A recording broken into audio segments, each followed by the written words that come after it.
받은 바 은혜를 굳건히 하라. 받은 바 은혜를 굳건히 하라. 자, 이 제목 가지고 말씀의 은혜를 나누도록 하겠습니다. 온 나라가 AI 열풍 속에 있는 것 같아요. 자, AI를 통해서 과거에는 생각지도 못한 것을 단 수초 또는 단 수분 만에 모든 것을 해치우기도 합니다. 세계 경제계에서 내놓으라 하는 사업가들이 모두 AI에 집중한다. 그렇게 놀라운 일이 아니에요. AI는 거의 만능에 가깝습니다. 그런데 AI에게 없는 것이 하나 있어요.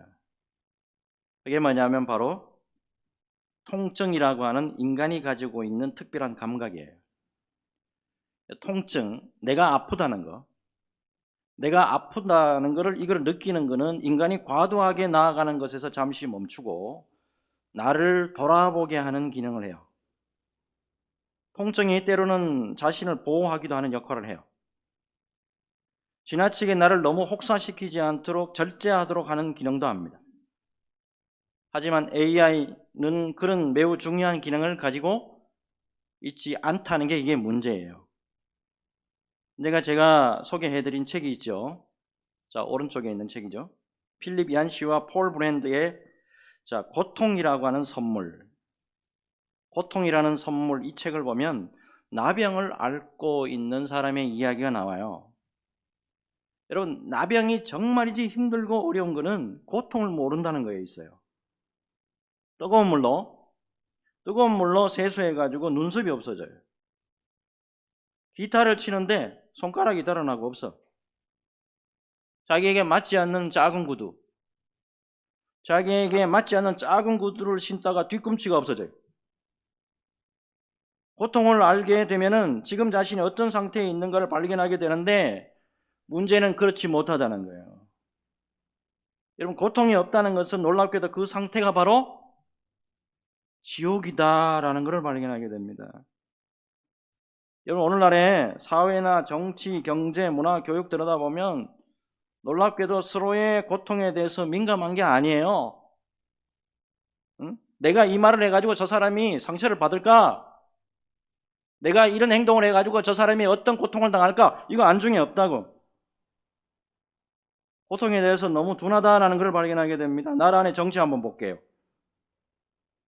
그 사람이 받을 고통에 대해서 아예 무감각합니다. 그냥 막말 막해.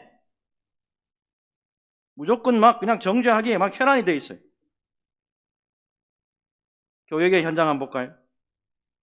한 인간이 건전하게 이 사회에 적응할 수 있도록 돕는 게 아니고 문제 잘 푸는 컴퓨터 같은 인간을 양산해내기 위해서 앞다투어서 학원이든 학교든 서로 경쟁하고 있어요. 진정으로 인간이 가지고 있는 고통을 이해를 하고 그들이 그 고통에서 벗어날 수 있도록 돕는 게 아니고 모두가 AI처럼 되어가는 거예요. 이상한 나라가 되어간단 말이에요. 여러분, 우리 예수 믿는 사람들이 꼭 기억해야 될 게 있어요. 우리 예수 믿는 사람들은 예수님의 고통의 십자가로부터, 이 고통의 십자가로부터 구원받은 백성이다라는 거예요. 여러분, 누구보다도 고통에 대한 이해와 그 은혜를 깊이 알아야 될 사람 중에 한 사람이 우리 예수 믿는 사람들이에요. 특별히 오늘은 예수님이 인류의 죄를 대속하는 십자가를 지시고 돌아가셨다가 3일 만에 부활하신 부활주일이에요. 이날에 진정으로 이 사회와 나라 안에 진정한 고통이 무엇인가를 이해하고 그 고통을 향해서 치유를 선포하는 그런 저와 여러분들이 되었으면 하는 마음으로 말씀 속으로 한번 들어가 볼까 합니다. 말씀의 진정한 의미를 깨달으시길 바라고 말씀에 충만한 은혜가 저와 여러분들에게 넘치는 귀한 시간 되시기를 예수 그리스도 이름으로 축복합니다. 자, 우리 교회는 지난 주일이었지요. 종려 주일에서부터 시작해서 금요일까지 예수님의 고난주간에 대한 말씀들 계속해서 묵상해 봤어요. 이제 토요일 안식일이 이제 지나고 자, 주일에 있었던 사건으로 넘어오게 되죠. 바로 예수님께서 부활하신 사건을 다루고 있습니다. 근데 1절부터 보시면 뭔가 특별한 것을 발견하셔야 돼요, 여러분. 부활절 하니까 너무 감각이 없어요. 부활주일에 과연 어떤 사람이 먼저 쓰임받았냐, 이걸 보셔야 된다고요. 1절, 안식일이 지남에 막달라 마리아와 야고보의 어머니 마리아와 또 살로메가 가서 예수께 바르기 위하여 향품을 사다 두었다가. 여러분, 당시 예수님으로부터 은혜 받은 사람들 엄청나게 많았습니다. 그런데 가장 마지막까지 예수님께 남아있는 사람이 오늘 누구라고 마가가 기록하고 있어요? 여러분, 모든 성경 기록 가운데 별로 알려지지 않았던 여인들이에요.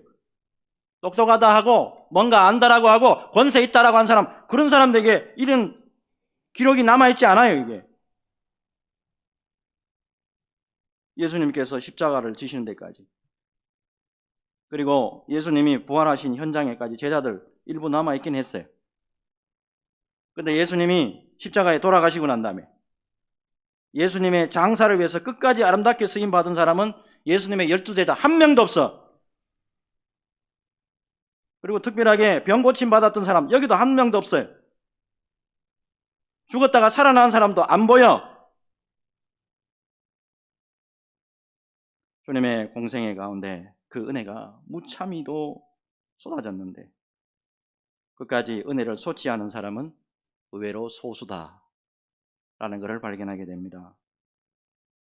우리 교회에 제가 담임 목사로 부임하기 전까지 개척교회도 섬기고 작은 중형교회도 한번 섬겨봤고 대형교회까지 한번 골고루 섬겨봤는데 처음에는 모두 신실하게 믿음 생활 잘 감당하더라고요. 근데 그게 끝까지 잘 마무리가 되어지는 것 절대 쉽지 않다는 것을 제가 발견할 수가 있었어요. 주의 종이 되고 귀한 직분자가 되어서 교회를 섬기는 핵심 가운데 있으면서도 마지막에 열매가 좋지 않는 경우가 의외로 많더라 라는 것까지 발견할 수 있었습니다. 주님으로부터 은혜를 받기는 받았는데 그것을 끝까지 귀한 모습으로 잘 열매 맺는 분들이 드물어가는 시대를 우리가 삽니다. 여러분, 하나님의 은혜를 받았으면 오늘 본문에 나오는 누가 남아있어요? 막달라 마리아, 7 귀신 들린 여자였어요. 야고보의 어머니 마리아, 그리고 살로메와 같이 끝까지 주님 앞에서 아름답게 주님의 자리를 지키고 교회에서 내 자리를 지키고 아름답게 열매를 맺는 저와 여러분들이 되었으면 하는 마음 간절합니다.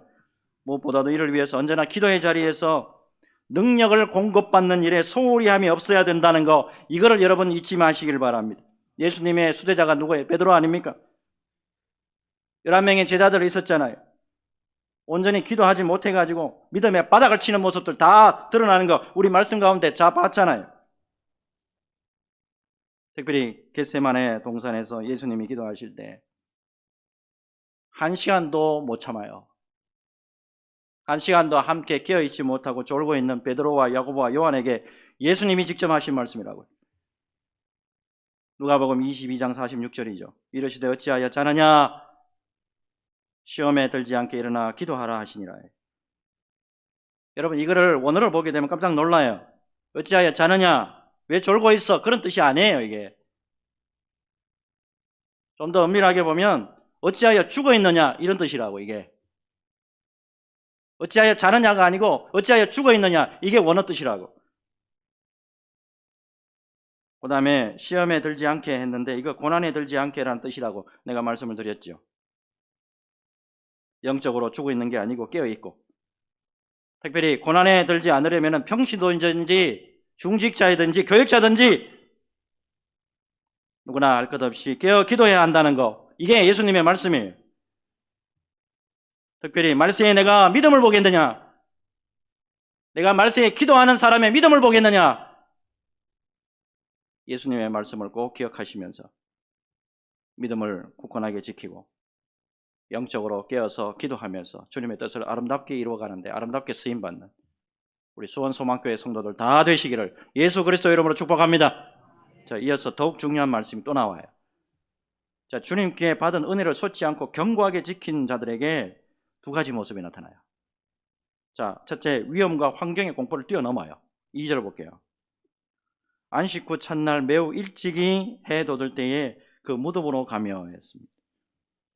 예수님이 장사되어 있는 무덤은 사실 지금 누가 지키고 있냐면 로마의 병사들이 지키고 있는 상황이에요. 마태복음 27장을 보게 되면 빌라도의 지시에 의해 가지고 파수꾼이 예수님의 무덤을 지키고 있는 상황이에요. 잘못하면 예수님 지금 부활을 하신 거 그거 지금 확인하러 가다가 병사들 만나면 봉변당할 수도 있단 말이에요. 근데 그런 상황인데도 아랑곳하지 않아요. 진정으로 주님의 은혜를 받은 사람들은 위험과 환경의 공포 뛰어넘어가지고 놀랍게도 부활의 산 증인이 누가 되냐면 바로 이런 사람이 부활의 산 증인이 된단 말이에요. 이어서 주님께 받은 은혜를 좇지 않고 견고하게 지킨 사람들에게 두 번째 나타나는 모습이 있어요. 3절과 4절 한번 볼까요?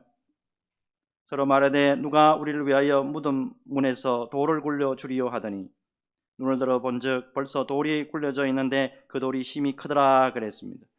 주님의 부활의 장소에 갔어요. 주님의 부활의 장소에 나갔는데 염려했던 무덤의 문이 굴려져 있는 거예요.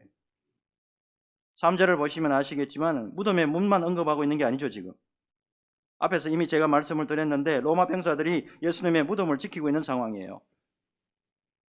여러분, 시체를 도둑질 해갈까봐, 예수님의 시체를 도둑질 해갈까봐 지금 굳건하게 지키고 있는 상황이라고. 여차 접근했다가는 잘못하면 죽어요. 접근조차 어려웠었다고요. 그런데 그것들이 절대 장애가 되지 않았어요. 놀랍게도 염려는 했어요. 돌이 막혀져 있는데 어떻게 할까? 염려는 됐는데 돌이 이미 굴러져 가고 없어요. 로마 군인들도 없어요. 놀랍게도 흰옷 입은 두 천사가 기다리고 있었단 말이에요. 이 부분에 대해서 어떤 분이 주석을 이렇게 놨더라고. 가슴에 참 딱 때리더라고. 사랑하는 만큼 그 대상을 따라갑니다. 몇몇 여인이 예수님 시신이 안치된 곳을 찾아갑니다. 그들은 갈릴리에서부터 예수님을 따랐고 예수님이 십자가에 달리시는 현장에도 있었습니다. 게다가 안식 후 첫날 가장 먼저 예수님 무덤을 찾아갑니다. 이는 깊은 사랑이 없으면 할 수 없는 일입니다. 이는 깊은 사랑이 없으면 할 수 없는 일입니다. 여러분, 우리는 예수님의 놀라운 십자가의 희생과 은혜로 구원받은 백성들이에요. 우리 가운데 예수님의 사랑을 받지 않고 우리 가운데 예수님의 은혜를 안 받은 사람 누가 있어요? 그런데 우리는 주님을 얼마나 사랑하고 있을까요? 과연 우리는 오늘 말씀에 나오는 여인들처럼 무덤에까지 예수님을 찾아갈 수 있을까요? 예배 시간조차, 예배도 등한시하는 오늘날의 세상 아닙니까? 요한의 아들 시몬아, 내가 이 사람들보다 나를 더 사랑하느냐? 예, 주님, 내가 주님을 이 사람들보다 더 사랑합니다. 이것을 주님이 아시나이다. 이렇게 담대히 고백할 수 있는 저와 여러분들이 되었으면 합니다. 오늘 말씀 깊이 새기시고 주님을 이전보다도 더욱 깊이 사랑할 수 있는 은혜를 주셨어요. 주님 사랑하는 것은 내가 의지적으로 사랑한다고 자랑되는 게 아니에요. 하나님의 은혜의 산물이 바로 이 깊은 사랑이란 말이에요. 주님을 따르는 제자로서 부끄러움이 없는 모습으로 살아갈 수 있도록 주님이여 은혜를 내려 주시옵소서. 기도하며 나아가는 저와 여러분 되시기를 예수님의 이름으로 축복합니다. 마지막으로 주님의 은혜를 끝까지 견고히 붙잡는 사람들이 뭐를 경험하느냐는 거예요. 무엇을 경험하느냐? 6절의 말씀 봅니다. 같이 읽겠습니다. 같이 읽습니다. 시작. 청년이 이르되 놀라지 말라. 너희가 십자가에 못 박히신 나사렛 예수를 찾는구나. 그가 살아나셨고 여기 계시지 아니하니라. 보라, 그를 두었던 곳이니라. 아멘. 예수님의 은혜를 끝까지 견고하게 붙잡고 있는 사람들 뭘 경험하냐? 예수님의 부활의 최초의 목격자가 되고 최초로 부활을 경험하는 자가 된다라고 하는 사실이에요. 역사적이고 경이로운 사건인 이 부활의 첫 목격자고 첫 경험자가 누가 됐냐는 거예요.